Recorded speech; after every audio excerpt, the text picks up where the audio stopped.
como vão ouvir, no piano, mas também um artista a anestesiar, tanto quanto me constava já há muitos anos. Artista aqui, tive a oportunidade de me deliciar a ouvi-lo o ano passado, em setembro, em Angra do Heroísmo. Pedro, faz favor.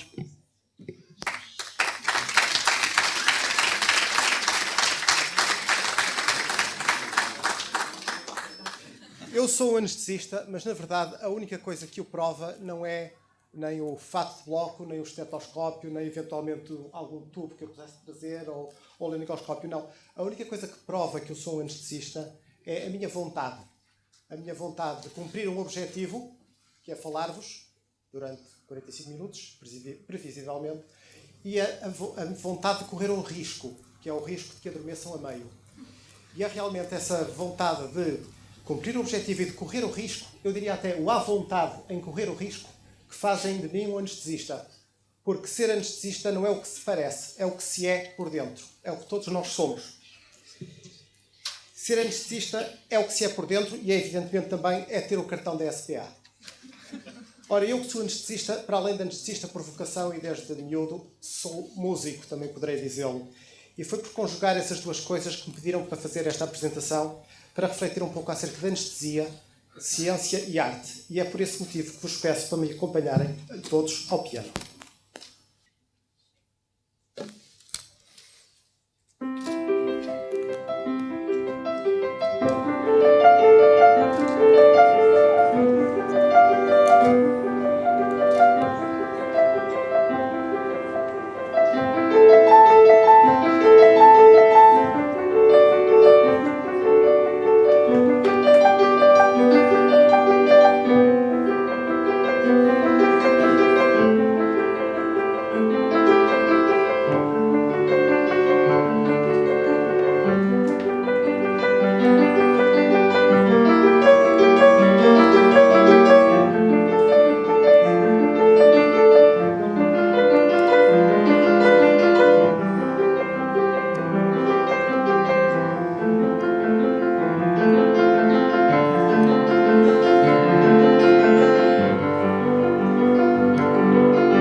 Quando entrei na anestesia, há muitos anos, ao fim de uma semana, o Pedro Amorim, que está aqui presente, encontrou o meu orientador de formação e perguntou-lhe: então, que tal o teu novo interno? E o meu orientador, com um ar muito desconsolado, disse: opa, ser um poeta. Ora, um poeta. O Pedro Amorim veio-me contar. É natural, porque o Pedro Amorim conta tudo a toda a gente. Mas disse... Ele veio-me contar e eu fiquei muito espantado, porque um poeta, mas como um poeta? Eu nunca gostei de poesia, de confessar. E sempre achei uma coisa um bocadinho lamechas, ridícula, não quadrava muito bem comigo.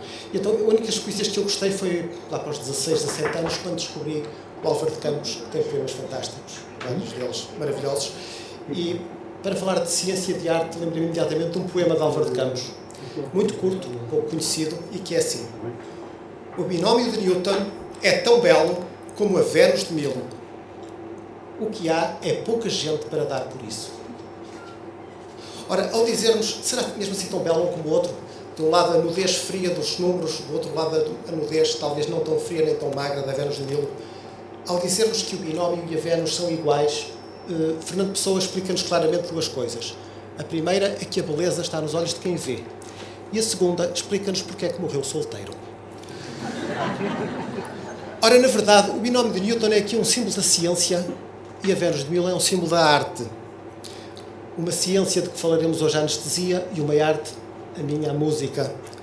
Mas, aparentemente, ciência e arte são bem distintas, mas nem sempre é assim. Será a música apenas arte, a anestesia apenas ciência? Não é assim tão simples. A música tem bases científicas muito importantes. Matemática, física, acústica. Reparem nestes dois livros sobre a música. A ciência e a arte da música. E a anestesia? A anestesia. Não será ela também ciência e arte? Reparem também nestes dois livros sobre a anestesia. Ou seja, ciência e arte estão separadas, mas podem juntar-se. e dizem que é quando se juntam que se cria algo de perfeito. Portanto, devemos pensar, será isto válido para a anestesia? Será a anestesia perfeita aquela que junta ciência e arte? Também há quem diga que a ciência é o lado masculino e a arte o lado feminino. Será uma boa anestesia a que junta o lado masculino e o lado feminino? É uma visão muito moderna. E pode, enfim, dizer-se que o hemisfério esquerdo é o científico e o direito o artístico. A anestesia perfeita poderia ser, então, uma atividade cerebral global, ou seja, na anestesia há que usar todo o cérebro e não apenas uma parte dele. Lembremos que já Paracelso, há 500 anos, dizia que a medicina é uma ciência, mas é também uma arte. E então, para tentar esclarecer melhor se a anestesia era uma ciência ou uma arte, eu resolvi fazer esta pergunta, um inquérito telefónico, exigindo respostas rápidas, imediatas, informais. E obtive 33 respostas. 33, esse número mágico, médico, simbólico da ciência da arte médicas. Vou-vos mostrar agora as respostas de uma forma muito resumida. As respostas foram um pouco mais longas, isto é o resumo de cada uma. As respostas foram mais longas e algumas delas foram verdadeiras pérolas que eu guardo religiosamente. Como veem, parece haver um certo consenso. É as duas coisas, dizem a grande maioria das pessoas. Faço ainda notar, por curiosidade, que cerca de 15% das respostas associaram espontaneamente anestesia e culinária. E destaco ainda que houve uma 34ª resposta que eu rejeitei.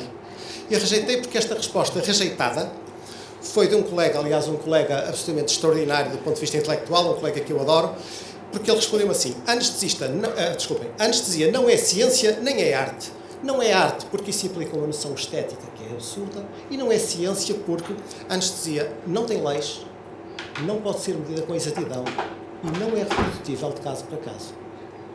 E eu fiquei a pensar nisso, realmente. Fiquei impressionado. Mas a explicação para esta visão tão negativa da anestesia está no próprio slide. É que esse colega é de cuidados intensivos, na verdade não gosta de anestesia, é um ressabiado.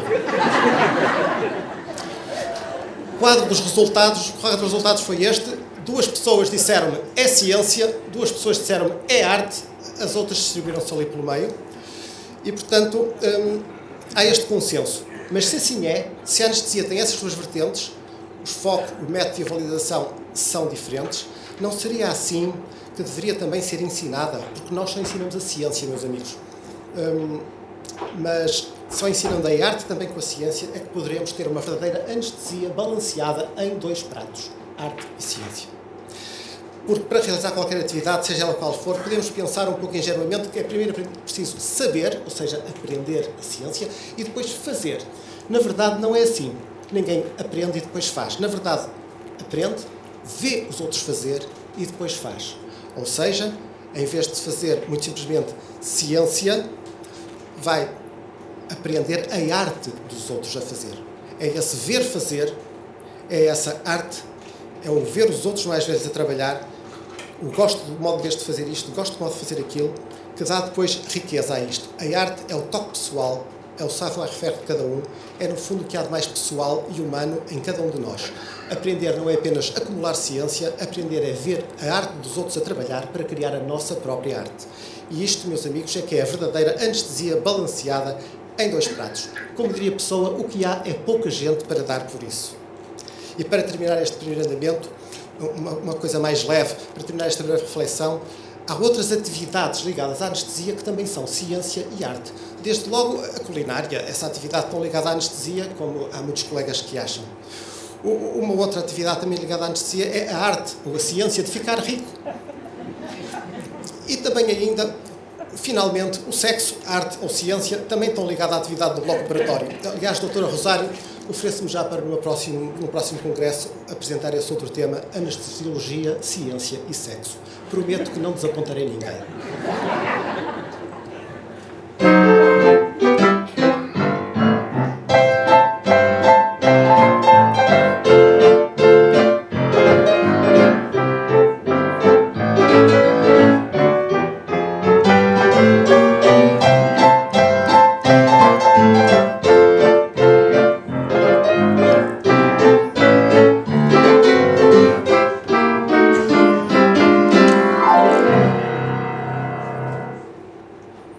Falemos agora de arte, ou melhor, de música.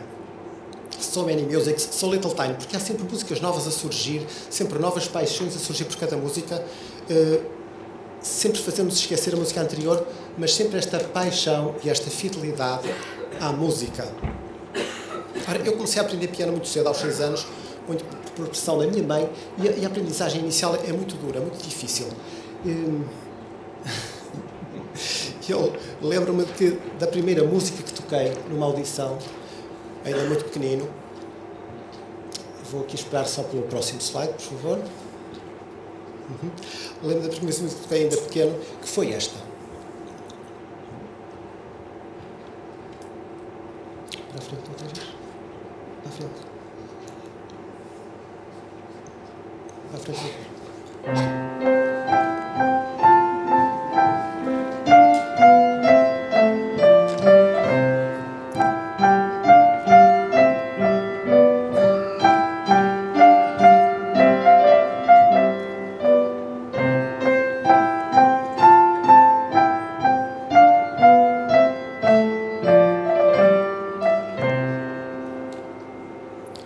Muito simples, como vêem. Eu vou pedir para passar.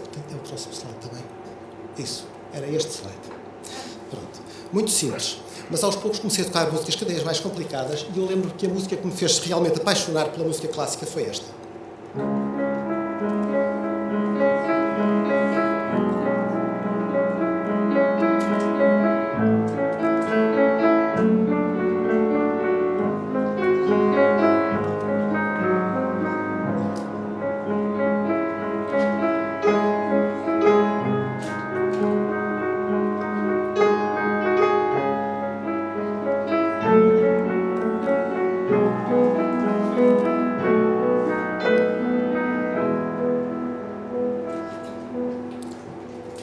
Por aqui fora.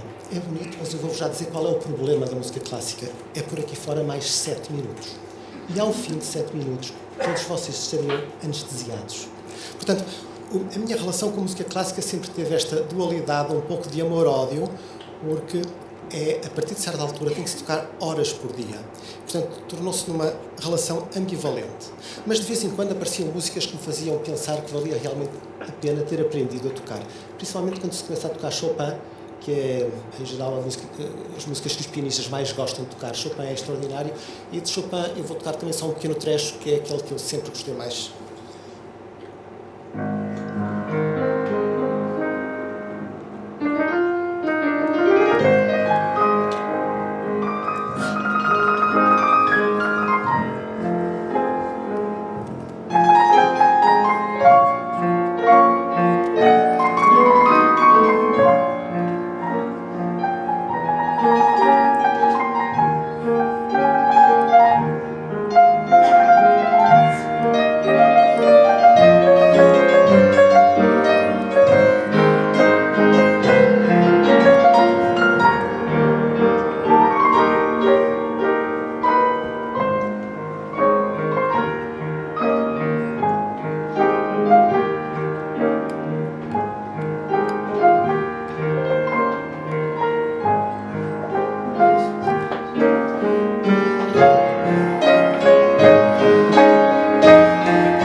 É muito bonito, mas também vos digo já que continua durante mais 12 minutos.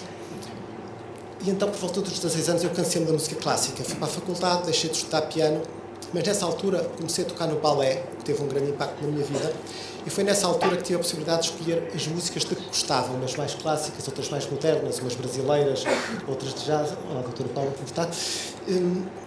E, portanto, entrei na anestesia, entretanto, e reparei numa coisa muito interessante. Várias das minhas músicas favoritas tinham algo a ver com a anestesia, estranhamente. Por exemplo, a primeira anestesia que eu vi no bloco pareceu-me realmente um ilusionismo, um truque. Dá-se o anestésico, doente a dormir, depois dá-se eu doente acorda. Portanto, aquilo tem algo de mágico, algo de ilusionismo. E uma das minhas músicas favoritas de sempre, aliás, do meu grupo favorito de sempre, que são os Genesis, chama-se precisamente A Trick of the Tail. E é uma música que tem um truque, porque é tocada com as mãos trocadas. A Trick of the Tail, tail quer dizer cauda, no sentido de diabo. E, portanto, trick of the tail quer dizer um truque dos diabos. E a anestesia é mesmo um truque dos diabos. Querem ver?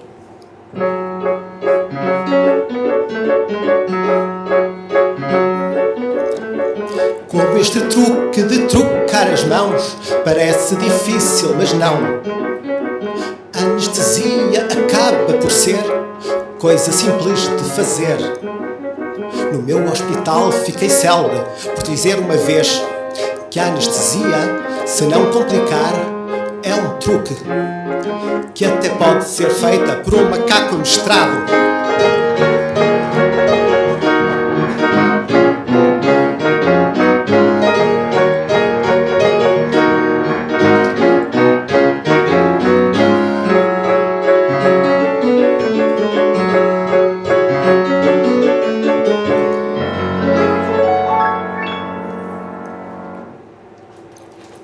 Meus caros colegas, nós sabemos, a anestesia nem sempre é assim tão simples. Às vezes é complicada, às vezes é difícil, sorrateira, perigosa, tem um risco. E viver com o risco não é fácil.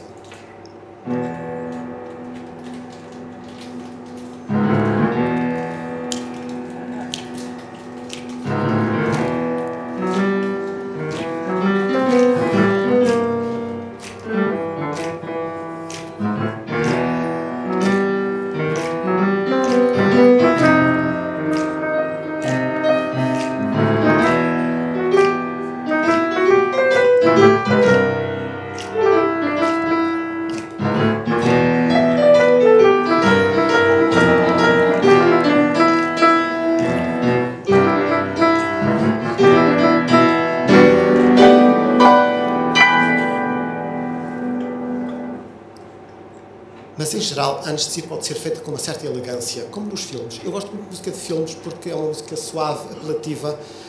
E esta música elegante, que vamos ouvir agora, de um dos maiores clássicos do cinema, lembra-nos como um doente anestesiado pode também ir com o vento, ou melhor, com o gás.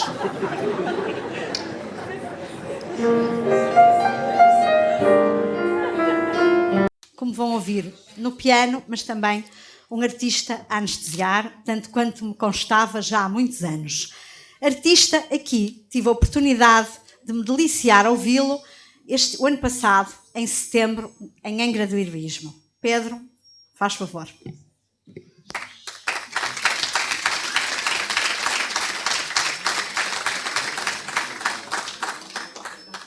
Eu sou um anestesista, mas na verdade a única coisa que o prova não é nem o fato de bloco, nem o estetoscópio, nem eventualmente algum tubo que eu pudesse trazer, ou o laringoscópio, não. A única coisa que prova que eu sou um anestesista é a minha vontade. A minha vontade de cumprir um objetivo, que é falar-vos durante 45 minutos, previsivelmente, e a vontade de correr um risco, que é o risco de que adormeçam a meio. E é realmente essa vontade de cumprir o objetivo e de correr o risco, eu diria até o à vontade em correr o risco, que fazem de mim um anestesista. Porque ser anestesista não é o que se parece, é o que se é por dentro. É o que todos nós somos. Ser anestesista é o que se é por dentro e, evidentemente, também é ter o cartão da SPA. Ora, eu que sou anestesista, para além de anestesista por vocação e desde miúdo, sou músico, também poderei dizê-lo. E foi por conjugar essas duas coisas que me pediram para fazer esta apresentação, para refletir um pouco acerca da anestesia, ciência e arte. E é por esse motivo que vos peço para me acompanharem todos ao piano.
Ora, quando entrei na anestesia, há muitos anos, ao fim de uma semana, o Pedro Amorim, que está aqui presente, encontrou o meu orientador de formação e perguntou-lhe: então, que tal o teu novo interno? E o meu orientador, com um ar muito desconsolado, disse: opa, saiu um poeta. Ora, um poeta. O Pedro Amorim veio-me contar. É natural, porque o Pedro Amorim conta tudo a toda a gente. Mas disse, ele veio-me contar e eu fiquei muito espantado, porque um poeta, mas como um poeta? Eu nunca gostei de poesia, de confessar. E sempre achei uma coisa um bocadinho lamechas, ridícula, não quadrava muito bem comigo. E então, a única das poesias que eu gostei foi lá para os 16, 17 anos, quando descobri o Álvaro de Campos, que tem poemas fantásticos, vários deles maravilhosos. E para falar de ciência e de arte, lembrei-me imediatamente de um poema de Álvaro de Campos, muito curto, pouco conhecido, e que é assim: o binómio de Newton é tão belo como a Vênus de Milo. O que há é pouca gente para dar por isso. Ora, ao dizermos, será mesmo assim tão belo um como o outro? De um lado a nudez fria dos números, do outro lado a nudez talvez não tão fria nem tão magra da Vênus de Milo. Ao dizermos que o binómio e a Vênus são iguais, Fernando Pessoa explica-nos claramente duas coisas. A primeira é que a beleza está nos olhos de quem vê. E a segunda explica-nos porque é que morreu solteiro. Ora, na verdade, o binómio de Newton é aqui um símbolo da ciência e a Vênus de Milo é um símbolo da arte. Uma ciência de que falaremos hoje, a anestesia, e uma arte, a minha, a música. Mas, aparentemente, ciência e arte são bem distintas, mas nem sempre é assim. Será a música apenas arte, a anestesia apenas ciência? Não é assim tão simples. A música tem bases científicas muito importantes. Matemática, física, acústica. Reparem nestes dois livros sobre a música. A ciência e a arte da música. E a anestesia? A anestesia. Não será ela também ciência e arte? Reparem também nestes dois livros sobre a anestesia. Ou seja, ciência e arte estão separadas, mas podem juntar-se. E dizem que é quando se juntam que se cria algo de perfeito. Portanto, devemos pensar, será isto válido para a anestesia? Será a anestesia perfeita aquela que junta ciência e arte? Também há quem diga que a ciência é o lado masculino e a arte o lado feminino. Será uma boa anestesia a que junta o lado masculino e o lado feminino? É uma visão muito moderna. E pode, enfim, dizer-se que o hemisfério esquerdo é o científico e o direito o artístico. A anestesia perfeita poderia ser, então, uma atividade cerebral global, ou seja, na anestesia há que usar todo o cérebro e não apenas uma parte dele. Lembremos que já Paracelso, há 500 anos, dizia que a medicina é uma ciência, mas é também uma arte. E então, para tentar esclarecer melhor se a anestesia era uma ciência ou uma arte, eu resolvi fazer esta pergunta, um inquérito telefónico, exigindo respostas rápidas, imediatas, informais. E obtive 33 respostas. 33, esse número mágico, médico, simbólico da ciência e da arte médicas. Vou-vos mostrar agora as respostas de uma forma muito resumida. As respostas foram um pouco mais longas, isto é o resumo de cada uma. As respostas foram mais longas e algumas delas foram verdadeiras pérolas que eu guardo religiosamente. Como veem, parece haver um certo consenso. É as duas coisas, dizem a grande maioria das pessoas. Faço ainda notar, por curiosidade, que cerca de 15% das respostas associaram espontaneamente anestesia e culinária. E destaco ainda que houve uma 34ª resposta que eu rejeitei. E rejeitei porque esta resposta rejeitada foi de um colega, aliás, um colega absolutamente extraordinário do ponto de vista intelectual, um colega que eu adoro, porque ele respondeu assim: anestesia não é ciência nem é arte. Não é arte porque isso implica uma noção estética que é absurda, e não é ciência porque a anestesia não tem leis, não pode ser medida com exatidão e não é reprodutível de caso para caso. E eu fiquei a pensar nisso, realmente. Fiquei impressionado. Mas a explicação para esta visão tão negativa da anestesia está no próprio slide. É que esse colega é de cuidados intensivos, na verdade não gosta de anestesia, é um ressabiado. O quadro dos resultados foi este. 2 pessoas disseram-me é ciência, 2 pessoas disseram-me é arte, as outras distribuíram-se ali pelo meio. E, portanto, há este consenso. Mas se assim é, se a anestesia tem essas duas vertentes, o foco, o método e a validação são diferentes, não seria assim que deveria também ser ensinada? Porque nós só ensinamos a ciência, meus amigos. Mas só ensinando a arte também com a ciência é que poderemos ter uma verdadeira anestesia balanceada em 2 pratos, arte e ciência. Porque para realizar qualquer atividade, seja ela qual for, podemos pensar um pouco ingenuamente que é primeiro preciso saber, ou seja, aprender a ciência, e depois fazer. Na verdade, não é assim. Ninguém aprende e depois faz. Na verdade, aprende, vê os outros fazer e depois faz. Ou seja, em vez de fazer muito simplesmente ciência, vai aprender a arte dos outros a fazer. É esse ver fazer, é essa arte, é o ver os outros mais vezes a trabalhar, o gosto do modo deste fazer isto, o gosto do modo de fazer aquilo, que dá depois riqueza a isto. A arte é o toque pessoal, é o savoir-faire de cada um, é no fundo o que há de mais pessoal e humano em cada um de nós. Aprender não é apenas acumular ciência, aprender é ver a arte dos outros a trabalhar para criar a nossa própria arte. E isto, meus amigos, é que é a verdadeira anestesia balanceada em 2 pratos. Como diria a Pessoa, o que há é pouca gente para dar por isso.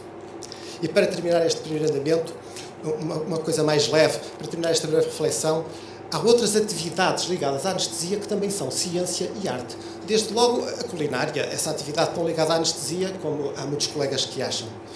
Uma outra atividade também ligada à anestesia é a arte, ou a ciência de ficar rico.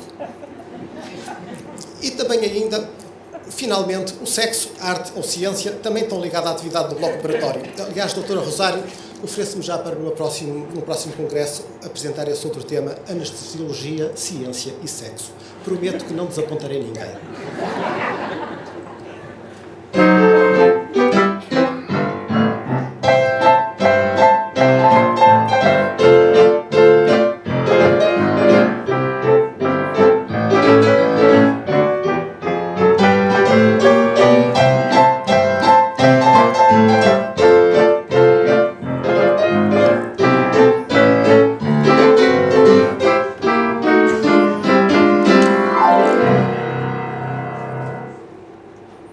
Falemos agora de arte, ou melhor, de música.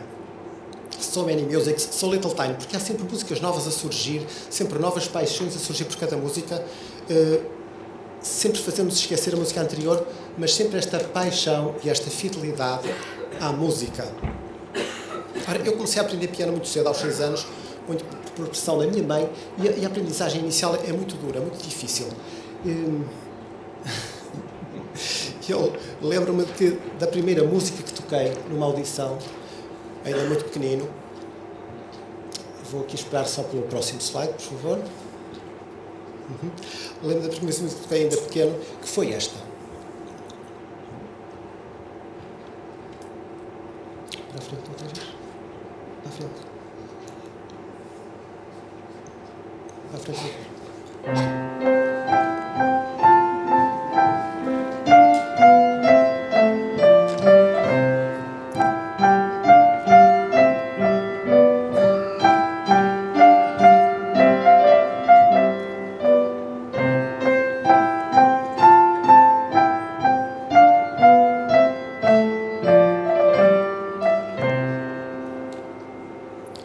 Muito simples, como vêem. Eu vou pedir para passar. É o próximo slide também. Isso, era este slide.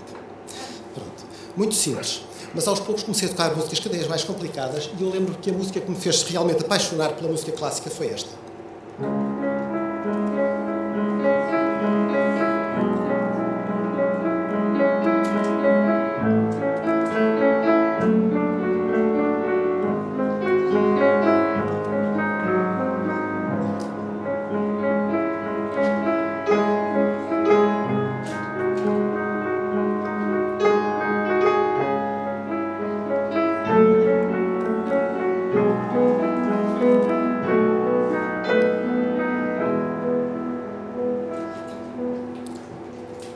Por aqui fora. É bonito, mas eu vou-vos já dizer qual é o problema da música clássica. É por aqui fora mais 7 minutos. E ao fim de 7 minutos, todos vocês estariam anestesiados. Portanto, a minha relação com a música clássica sempre teve esta dualidade, um pouco de amor-ódio, porque a partir de certa altura tem que se tocar horas por dia. Portanto, tornou-se numa relação ambivalente. Mas de vez em quando apareciam músicas que me faziam pensar que valia realmente a pena ter aprendido a tocar. Principalmente quando se começa a tocar Chopin, que é, em geral, as músicas que os pianistas mais gostam de tocar. Chopin é extraordinário. E de Chopin eu vou tocar também só um pequeno trecho, que é aquele que eu sempre gostei mais.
É muito bonito, mas também vos digo já que continua durante mais de 12 minutos. E então, por volta dos 16 anos, eu cansei-me da música clássica. Fui para a faculdade, deixei de estudar piano, mas nessa altura comecei a tocar no balé, que teve um grande impacto na minha vida, e foi nessa altura que tive a possibilidade de escolher as músicas de que gostavam, umas mais clássicas, outras mais modernas, umas brasileiras, outras de jazz. Olá, doutora Paula, como está? E, portanto, entrei na anestesia, entretanto, e reparei numa coisa muito interessante. Várias das minhas músicas favoritas tinham algo a ver com a anestesia, estranhamente. Por exemplo, a primeira anestesia que eu vi no bloco pareceu-me realmente um ilusionismo, um truque. Dá-se o anestésico, o doente a dormir, depois dá-se o doente acorda. Portanto, aquilo tem algo de mágico, algo de ilusionismo. E uma das minhas músicas favoritas de sempre, aliás, do meu grupo favorito de sempre, que são os Genesis, chama-se precisamente A Trick of the Tail. E é uma música que tem um truque, porque é tocada com as mãos trocadas. A Trick of the Tail, tail quer dizer cauda, no sentido de diabo. E, portanto, Trick of the Tail quer dizer um truque dos diabos. E a anestesia é mesmo um truque dos diabos. Querem ver?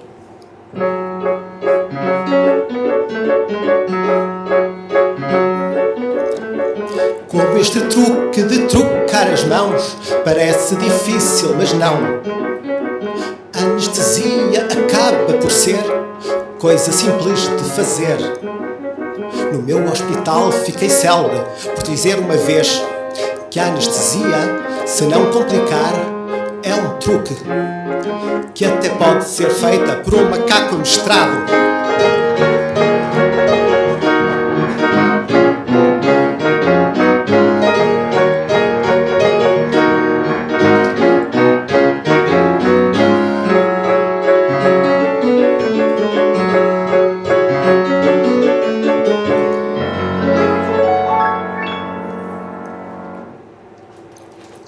Meus caros colegas, nós sabemos, a anestesia nem sempre é assim tão simples. Às vezes é complicada, às vezes é difícil, sorrateira, perigosa, tem um risco. E viver com o risco não é fácil.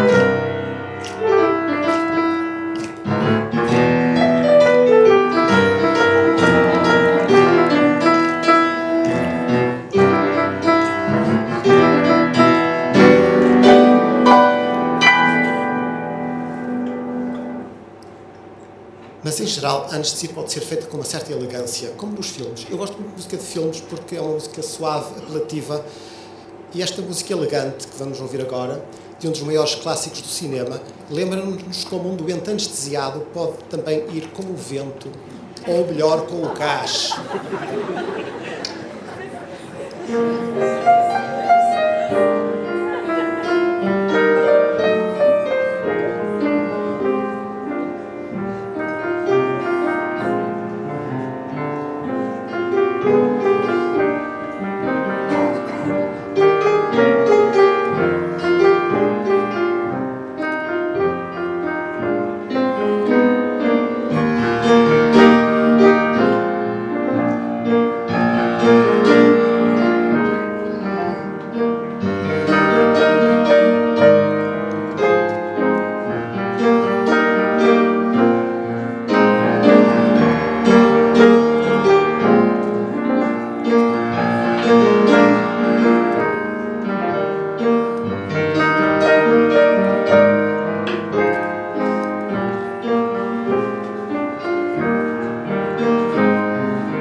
Ora, por outro lado, na anestesia vamos acumulando histórias, episódios, histórias para contar, muitas histórias. Ainda ontem vou contar algo que, na verdade, não aconteceu ontem, mas podia ter acontecido ontem. Não aconteceu, mas podia ter acontecido.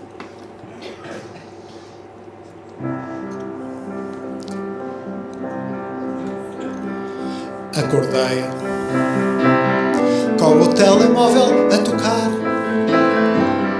Queriam que fosse anestesiar e eu mal conseguia pensar. mas lá fui. Já passava das 3 da manhã, não podia esperar para amanhã, porque era uma cunha da cirurgiã. E eu que já venho pelos cabelos para a urgência, quando abusam, ai, quando abusam de mim, fico sem paciência. Entubei e pensei que tudo terminei. O que se passou depois não sei, mas assustei-me quando olhei para as tensões. Estavam mais altas do que aviões, nem com o gás, nem com as outras opções. Evitei o edema nos pulmões. E eu, que só queria ir embora e descansar, no fim demorei mais de 1 hora a estubar. Ora, as músicas são recordações que se colam a nós ao longo do tempo. O poder das músicas na memória é extraordinário. Mas agora que já falámos da música, vamos falar da anestesia.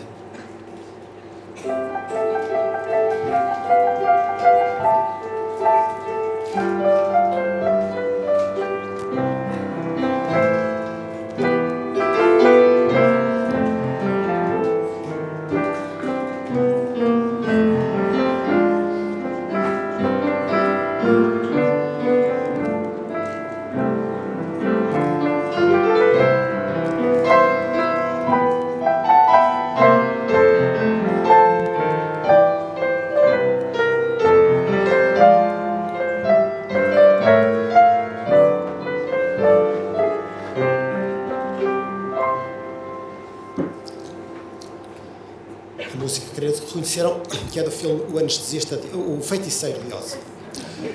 Vamos agora ver então, esta é a parte mais interessante, disseram-me, as músicas mais relacionadas com a anestesia ao longo dos tempos. São 7, as 7 músicas anestésicas.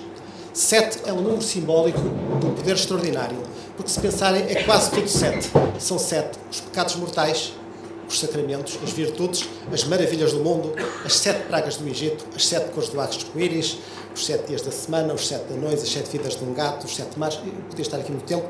Vamos passar para as 7 notas musicais, os 7 livros do Harry Potter, os 7 pedidos do Pai Nosso e as 7 bem-aventuranças, das quais a maior das bem-aventuranças é ter um bom anestesista.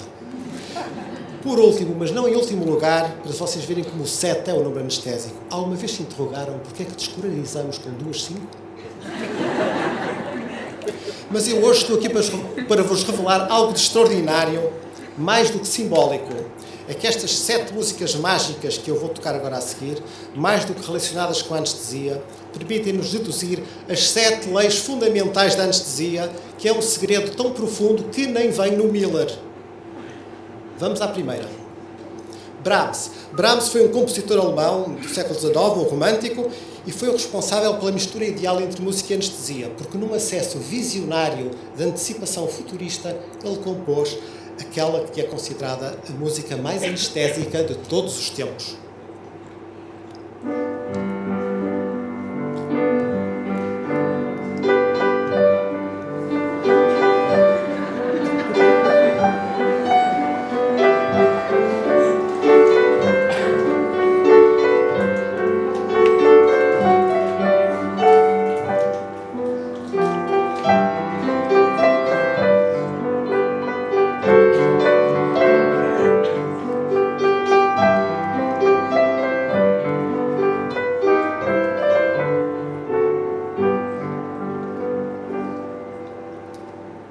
Quantos milhões de crianças terão adormecido com esta música? Quantos de nós teremos adormecido? E esta música permite-nos deduzir a primeira lei fundamental da anestesia, a lei de Brahms. Quando se trata de adormecer alguém, qualquer coisa serve. Porque, meus amigos, nós podemos achar que isto é difícil, mas não é. Propofol, tiopental, etomidate, midazolam, sevoflurano, desflurano, protox, citroperidol, petidina, morfina, o que é que eu sei? Tudo pode adormecer. A lista é tão infindável e o Brahms dá um passo mais além e mostra-nos que até uma baladazita funciona. Vamos então para a segunda lei. A segunda lei é a lei de Bill Roth. Bill Roth foi um dos maiores cirurgiões da história da medicina. Toda a gente conhece o Bill Roth I, o Bill Roth II, as cirurgias gástricas. É um cirurgião, o maior alemão, tem estátuas em muitos sítios na Alemanha. O que poucos sabem é que ele tocava muito bem violino e era muito amigo do Brahms. De tal maneira eram amigos que até existem estudos históricos a refletir sobre essa amizade, artigos sobre isso. E lá está, mais uma vez, a arte e a ciência. E a coisa é de tal maneira que se forem ao Google e procurarem Brahms, encontram Brahms. E se forem ao Google e procurarem Bill Roth, encontram Brahms. Embora as outras fotografias sejam do Bill Roth, a principal é do Brahms, porque a confusão entre os dois, por causa desta ligação, é de tal maneira, isto é verdade, não é manipulado, se forem ao Google é isto, é de tal maneira que se estabeleceu esta confusão. E então são muitos amigos e tocavam juntos. E podemos imaginar Bill Roth e Brahms a tocarem em conjunto esta música, que é muito popular para violino.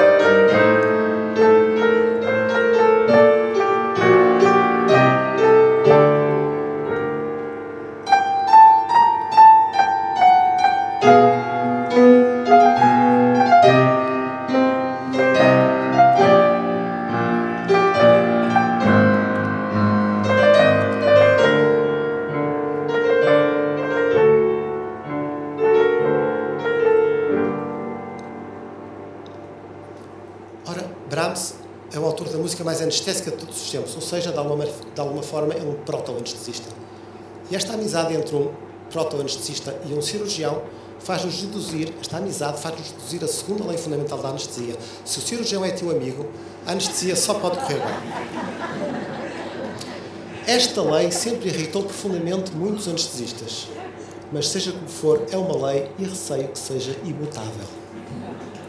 Exatamente no mesmo ano em que nasceu Brahms, nasceu o russo Borodin, que é um compositor célebre, mas mais do que isso, era médico. E apesar de ter sido um grande compositor, ele considerava-se um compositor amador e considerava-se era mesmo um médico, um investigador. Foi professor na escola médica em São Petersburgo, dedicou-se quase inteiramente à química, fez muitas descobertas de benzóis, aldeídos, e eu desconfio que ele andava à procura de um bom anestésico. Mas o melhor anestésico que ele conseguiu foi este, o noturno.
Ora, Borodin não estava sozinho, porque em todo o lado que eu procurei não se fala de Borodin, fala-se de 5, do grupo dos 5.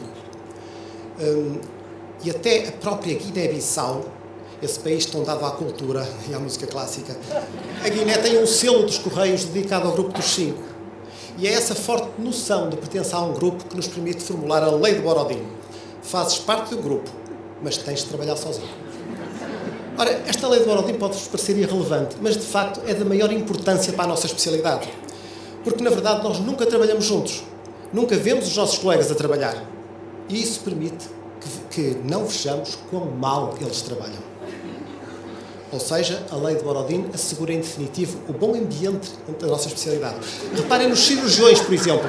Os cirurgiões, pelo contrário, ajudam-se, vêm-se a trabalhar uns aos outros e, claro, dão-se mal, se escondem constantemente. Na prática, criticam-se. Não é invulgar, por exemplo, que um oftalmologista, consciente da realidade, deu os seus doentes a operar a um colega. Não é invulgar ouvir um ortopedista pegar no raio-x de uma cirurgia que outro ortopedista operou e dizer: opa, esta tua osteossíntese ficou uma merda. Isto é muito vulgar. Ou seja, pelo menos no Porto é vulgar. Passemos à lei seguinte. Johann Strauss foi um compositor de música ligeira, digamos assim, sobretudo músicas de dança e operetas. Nasceu e morreu em Viena, mas ele permite-nos fazer um curioso paralelo com o nosso amigo Horace Wells, que foi, entre aspas, o inventor do protóxido, introduziu o protóxido, fracassou, depois o Morton é que teve sucesso. Não é? Strauss e Wells têm algumas semelhanças. Primeiro, são contemporâneos. Segundo, Strauss fez uma música, que é o Danúbio Azul, enquanto que o Wells aplicou o protóxido, que, como todos sabem, também é azul. Ou seja, Danúbio Azul, protóxido azul. Em terceiro lugar, os intelectuais da música clássica dizem que Strauss é um compositor menor. E que o Danúbio Azul é uma música menor. Assim como os intelectuais da anestesia acham que o Wells é menor porque o protóxido é um anestésico menor. Enfim, conhecemos bem os dois, mas eu toco uns compassos do Danúbio.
O público quer sempre mais e sempre a mesma. E embora já todos estejam fartos do protóxido, toda a gente continua a usá-lo sempre o mesmo. Isto permite-nos estabelecer a quarta lei fundamental da anestesia, que é: podem dizer muito mal do azul, mas há de usar-se sempre. E podem sublinhar esta palavra sempre. Que más notícias para os fanáticos da total intravenosa. Avancemos no tempo. 30 anos depois nasceu Satie, compositor pianista francês, que compôs aquela que viria a ser a concorrente para a música mais anestésica de todos os tempos. Lembram-se do Brahms? Este estilo é diferente. E digo-vos uma coisa, é uma gimnopédie. Ele fez 3 gimnopédies, todas elas bastante anestésicas. Eu sempre achei que se podiam chamar a gimnopédie balanceada, inalatória e intravenosa. Mas eu vou-vos tocar a gimnopédie número 3, a gimnopédia intravenosa, portanto é uma propofolada. Se quiserem fechar os olhos e experimentar, é igual a ser anestesiado.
letras, se faz favor. Reparem que, comparando esta música com a de Brahms, o estilo é outro, a técnica é outra, mas o apelo à hipnose é o mesmo. No fundo, é igual, e é de facto de ser igual que nos permite produzir a quinta lei da anestesia. Na anestesia, nunca surge nada de verdadeiramente novo. Só faltam duas leis. A sexta. Estes senhores é o Freddie Perren e o Dino Fekaris, que fizeram uma dupla de sucesso como compositores. Na verdade, têm só uma música conhecida, que talvez conheçam pelo início.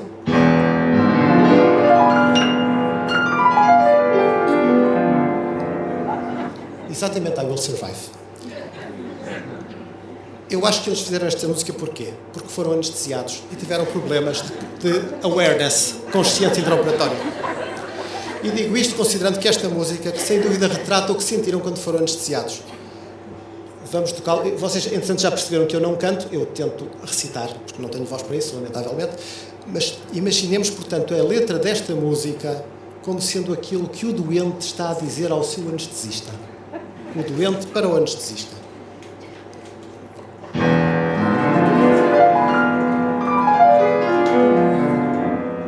At first I was afraid, I was petrified.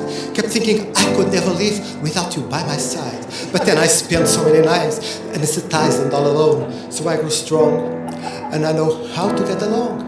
But now you're back from coffee break. I just woke up to find you here, that smile upon your face. I should have told you with a lock, I should have made you leave the key. If I held on for just 1 second, you'd be far away from me. Go, now go, lock up the door, leave me on recovery, cause you're not welcome anymore. You were the one who tried to give me proctoside. Think I'd crumble, think I'd lay down and die. Oh no, not I will survive. Oh, as long as I have oxygen, I know I'll stay alive. I got all my life to live, I got all my air to breathe, and I'll survive. I will survive. Hey, hey.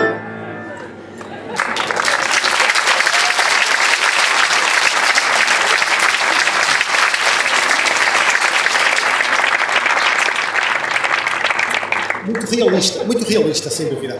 Daqui deduzimos imediatamente a sexta lei fundamental da anestesia, a lei de Perren-Fekaris.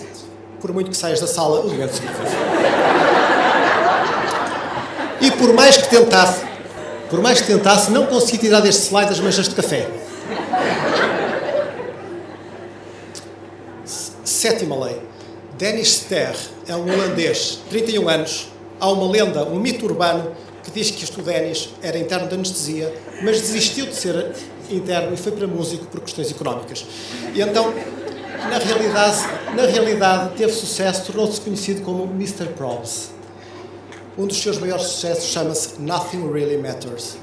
E esta é uma música onde o Dennis certamente se inspirou nos seus tempos de interno de anestesia, porque esta música exprime de forma ainda mais vibrante do que a anterior o que é que qualquer anestesista sente pela enfermeira de anestesia. Vão ver.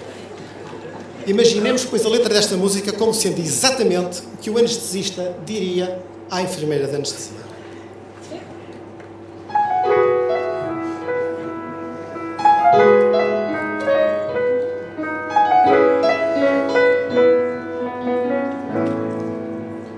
When she's okay, I'm alright.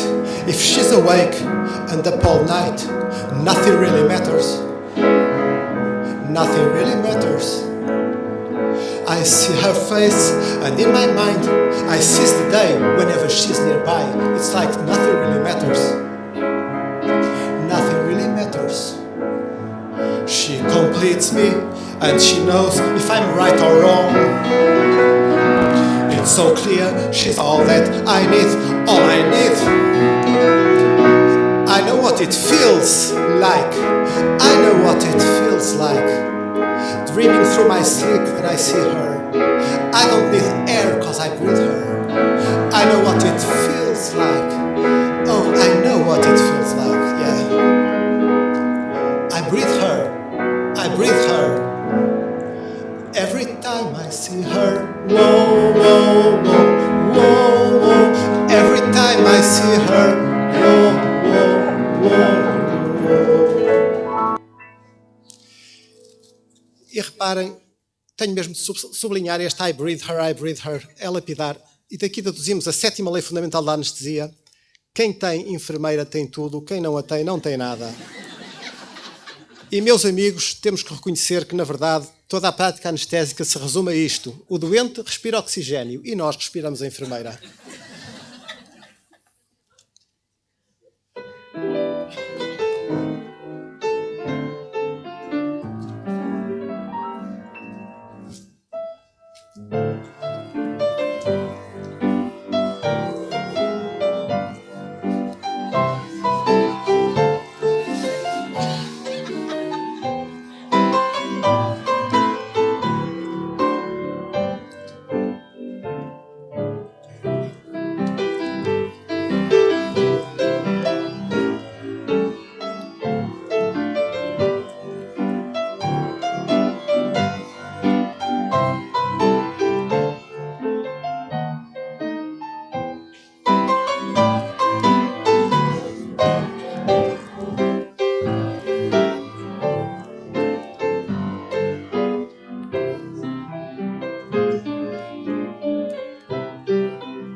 As time goes by, todos nós crescemos como pessoas e como anestesistas. As time goes by, eu fui colecionando as minhas próprias histórias, as minhas convicções acerca da música e da anestesia.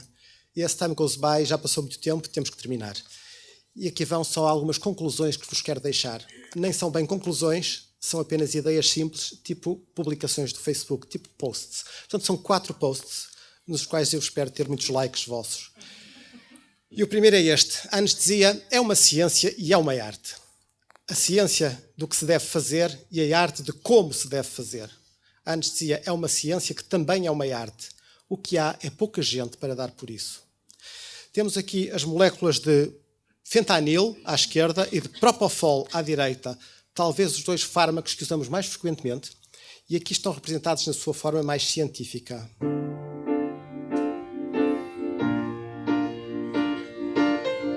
Mas lá dentro, na circulação sanguínea, nos órgãos-alvo, nos receptores, elas não são só ciência, também dançam juntas. O que há é pouca gente para dar por isso.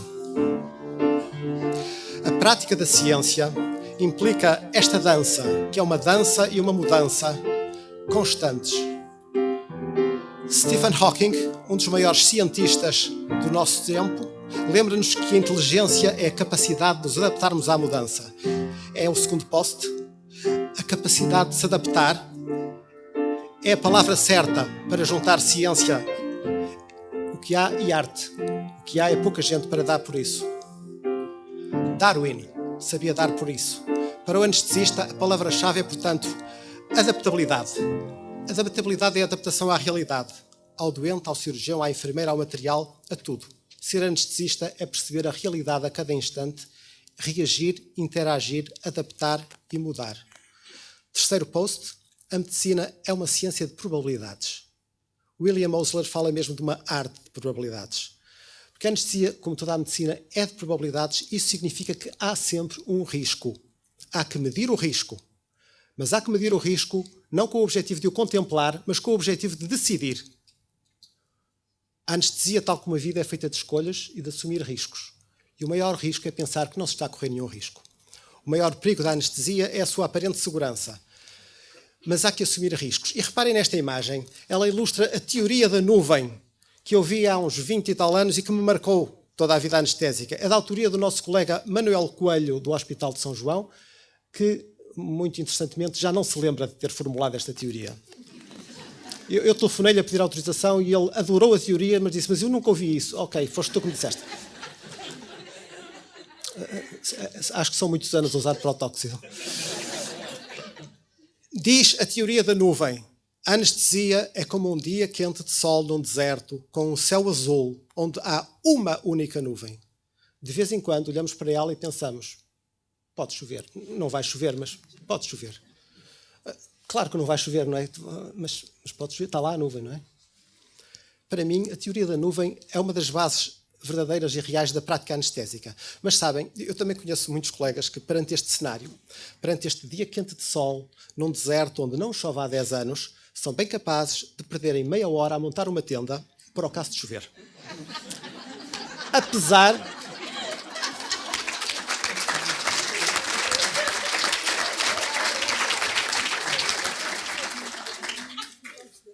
Eu sou um rapaz simpático, por isso eu disse a perder meia hora, porque é perder muitas meias horas.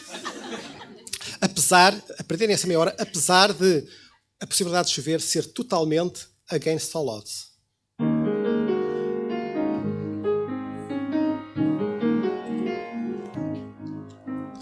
Vejo-te tão sério a ponderar, sem saber o que fazer. O cirurgião a desesperar, o tempo a correr. Mas se queres ouvir o meu conselho para ti, vai correr tudo bem. Não precisas se estressar. Isto correr mal é against all odds. Só tens de simplificar.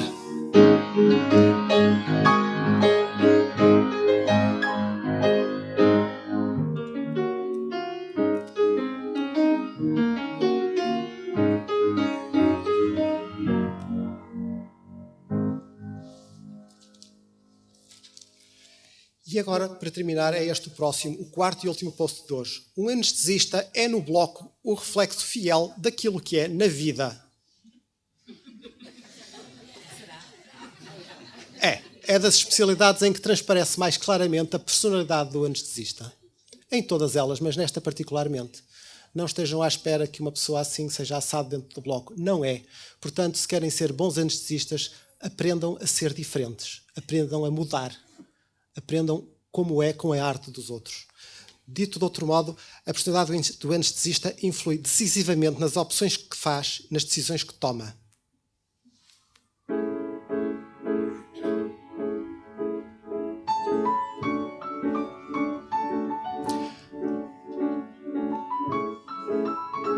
A ciência que é arte é a verdadeira prática anestésica, que varia um pouco com cada um de nós, porque cada um de nós é diferente.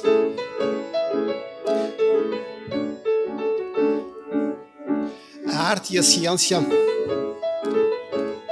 a música e a anestesia são de cada um de nós. Termino como comecei. Ser anestesista é o que está dentro de cada um de nós. Esse anestesista, aquilo que se é como pessoa. A arte de ser a música que cada um de nós tem dentro, é essa música, essa arte que faz a anestesia. O que há é pouca gente para dar por isso.